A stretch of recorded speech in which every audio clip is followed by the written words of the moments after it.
29 September থেকে পৃথিবীর আকাশে দেখা যাবে দুটি চাঁদ। দীর্ঘ 2 মাস এই চাঁদটি পৃথিবীর চারদিকে প্রদক্ষিণ করবে। প্রশ্ন হলো, এরপর এটি কোথায় যাবে? কিংবা একসাথে 2 চাঁদ পৃথিবীবাসীর জন্য সুসংবাদ নাকি দুঃসংবাদ?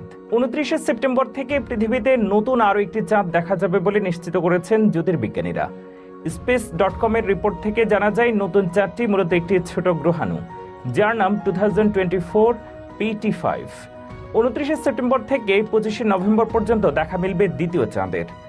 বর্তমান পরিস্থিতিতে এর নাম দেওয়া হয়েছে মিনিমুন। 29 সেপ্টেম্বর পৃথিবীর কক্ষপথে প্রবেশ করবে এটি। 2 মাস পৃথিবীর কক্ষপথে থেকে আবার নিজের কক্ষপথে চলে যাবে 25 নভেম্বরে।